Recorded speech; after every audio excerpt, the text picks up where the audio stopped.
जय श्री राधे कृष्ण साथियों, मैं भी कृष्णा ज्ञान सारा चैनल में आपका स्वागत करती हूँ।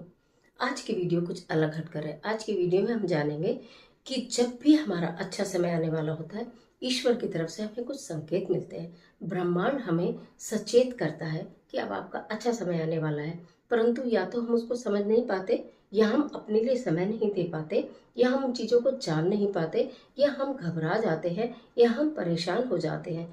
तो किस प्रकार हम ये जानें कि हमारा अच्छा समय आने वाला है और हम उत्साह से उसका स्वागत करें। आज की वीडियो में यही जानकारी लेकर मैं आपके बीच में। चलिए झटपट वीडियो प्रारंभ कर लेते हैं। अच्छा समय आने से पूर्व ईश्वर देते हैं हमें ये संकेत। ब्रह्मांड जब भी, जो दैवीय शक्तियां हैं ब्रह्मांड में, जब जब हमारा समय, आप देखिए हमेशा रात के बाद दिन होता है और दिन के बाद रात होती है। ये प्रकृति का नियम है, इसे कोई बदल नहीं सकता। जब सुख आते हैं तो दुख भी आते हैं, और अगर दुख की घनी छाया है तो सुख जरूर आएगा। जब आप बहुत दुखों से दुखी हो गए और आपको ऐसा लगता है कि हमारा तो अच्छा समय कभी आएगा ही नहीं, तो ईश्वर आपको संकेत देता है। आपको ईश्वर निखारता है, दुखों से निखारता है और फिर अच्छे समय की ओर लेकर जाता है। तो हम कैसे जाने कि हमारा अच्छा समय होने वाला है? अचानक, जब आपको अचानक आपका मन प्रसन्न होने लगे, अचानक आप बोले जो भी काम वो हो जाए, आप सोचे अरे ये तो मैं अभी सोच ही रहा था, हो गया।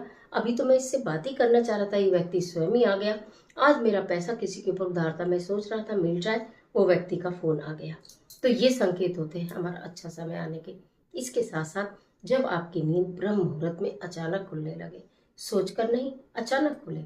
3 साढ़े 3 के बीच में यदि आपकी नींद अचानक खुल जाती है, रेगुलर 2 4 दिन खुलती है, और जिस समय नींद खुलती है आप थका हुआ महसूस नहीं करते, आप खुश महसूस करते हो, प्रसन्न महसूस करते हो, उस समय दिव्य शक्तियां जो हैं, जितनी भी दैवीय शक्तियां ब्रह्मांड में, वो आपको सचेत कर रही होती हैं, वो आपके ऊपर कृपा बरसा रही होती हैं, वो आपको आशीर्वाद दे रही होती हैं। तो उस समय उठकर अपने बिस्तर पर ऐसे ही बैठ जाए। जरूरी नहीं है कि आप कुछ करें। यदि आप कहीं खुले स्थान पर सोते हैं तो आसमान की ओर दोनों हाथ उठा दें, ठीक है, दैवीय शक्तियों की ओर दोनों हाथ उठाकर उनके शुक्राने करें, उन्हें प्रणाम करें। और अगर ऐसा नहीं, आप घर के अंदर सो रहे तो भी आप ऐसे उठाकर और उनका आवाहन करें, दैवीय शक्तियों का, उनका स्वागत करें, उनके शुक्राने करें, और कुछ समय भगवान का भजन करें। जो भी मंत्र आपको आता है उस मंत्र का जाप करें। पुनः आपको नींद आती है तो आप सो सकते हैं। इसी के साथ साथ आपको हल्की हल्की घंटियों की ध्वनि सुनाई देने लगे, आप घर के अंदर एंटर करें तो आपको खुशबू आने लगे, आपको हल्की हल्की खुशबू आने लगे कि कहीं कुछ धूप बत्ती जली हुई है क्या, कहीं कुछ किसी ने कुछ स्प्रे किया है क्या, बहुत अच्छी खुशबू आ रही है। मन अंदर से प्रफुल्ल है, मन अंदर से प्रसन्न है, बिना बात की खुशी। अपने आप मन में गुस्सा नहीं आ रहा, क्रोध नहीं आ रहा, परेशानियों से परेशान नहीं हो रहे, तो समझ लीजिए परेशानियां हमसे दूर होने वाली हैं। आप अगर थोड़ा सा समय अपने आप को दीजिए, अपने अंतर मन को दीजिए, आप ये देखें, अपने घर के पेड़ पौधों पर नजर डालिए। अगर अचानक पौधा इतने से इतना होने लगे, यानी कि पौधों में एक चमक आ जाए, एक चमक, रूखापन नहीं, एक चमक आए और आपको लगे कि पौधे तो बढ़ रहे हैं, पौधों पर तो फूल खिल रहे हैं, समझ लीजिए प्रकृति संदेश दे रही है कि आपका अच्छा समय आने वाला है। ईश्वर आपके साथ है, ईश्वर आपके ऊपर कृपा करने वाले हैं, ईश्वर की कृपा आपके ऊपर बरसने वाली है। अगर इस तरह से पौधे संकेत देते हैं, आप प्रातःकाल उठते हैं, आपको गाय के दर्शन हो जाते हैं, अगर गाय के दर्शन हो जाते हैं, या आपको मंदिर की घंटी दिखाई सुनाई देने लगती है, या आपको मंदिर की गुंबद वगैरह देखकर आपका मन करता है हम हाथ जोड़ें, धार्मिक कार्यों में आपकी रुचि बढ़ने लगती है, किसी की सेवा करने में आपकी रुचि बढ़ने लगती है, दूसरे के ऊपर आपके मन में दूसरों के लिए दया आने लगती है, आपका स्वतः दान करने का मन करने लगता है, तो ये समझिए कि ईश्वर आपके साथ है।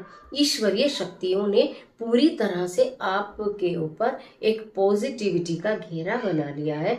अब ईश्वरीय शक्तियों के माध्यम से आपको जीवन में तमाम सुख प्राप्त होने वाले हैं। इस तरह के संकेत जो होते हैं, स्वप्न में अच्छी अच्छी चीजों का दिखाई देना, हंसना, परेशान ना होना, तो ये सारे वो संकेत हैं जिससे लगता है ईश्वरीय शक्तियां हमारे साथ है, ब्रह्मांड हमें कुछ बहुत अच्छा देने वाला है। उनका स्वागत करना चाहिए, उनका शुक्राना करना चाहिए। कितनी बार ये चीजें हमें दिखाई तो देती हैं, परंतु हम इन्हें नजरअंदाज कर देते हैं अपने जीवन की आपाधापी में। परंतु परेशानी अपनी जगह है, सिम्टम्स अपनी जगह है, यानी कि ये जो संदेश है ये अपनी जगह है, परेशानी अपनी जगह है। जब हम इस तरह के संकेत मिलने लगते हैं तो हमें इनकी तरफ भी ध्यान देना चाहिए और प्रसन्न चित्त से जब भी कोई एक संकेत दिखाई दे हाथ जोड़ के प्रभु के शुक्राने करने चाहिए। प्रभु अब मुझे कोई डर नहीं, अब मैं आपकी गोदी में हूँ। प्रभु अब मुझे कोई डर नहीं, आप मेरे साथ हो, है ना। तो जब मेरा सांवरा जब मेरे साथ है, बोलो डरने की क्या बात है। बिल्कुल डर शरीर में से निकल जाता है, भय शरीर में से निकल जाता है, चिंता निकल जाती है, परेशानियां निकल जाती हैं, उन सब का हरण प्रभु कर लेते हैं और आपके जीवन में आपका जीवन चिंता मुक्त, परेशानियों से मुक्त, दुखों से मुक्त होने लगता है।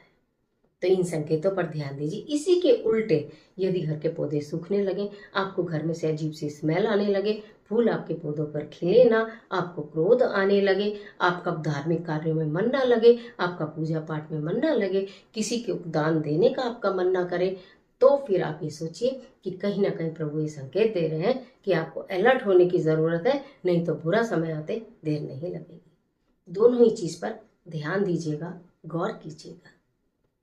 और इस तरह की तमाम वीडियोस को देखने के लिए चैनल को सब्सक्राइब कर लीजिएगा, बेल आइकन का बटन भी प्रेस करिएगा, जिससे आने वाली वीडियोस का नोटिफिकेशन आपको मिले सबसे पहले। इस तरह के ज्ञानवर्धक वीडियोस आपको पूरे जो वर्ष भर के फेस्टिवल होते हैं, त्यौहार होते हैं, उनकी पूजा पाठ से संबंधित, मंत्र से संबंधित, उनसे उपाय, ज्योतिषीय उपाय से संबंधित, इस तरह से ज्ञान से संबंधित, कैसे घर में धन बढ़ाएं, कैसे घर में बरकत बढ़ाएं, कैसे लड़ाई झगड़े कलेश दूर करें, कैसे हम कर्जा दूर करें, कैसे हम ईश्वरीय शक्तियों को पहचानें, तमाम वीडियोस इस चैनल पर आपको मिलती हैं, वो भी फ्री ऑफ कॉस्ट।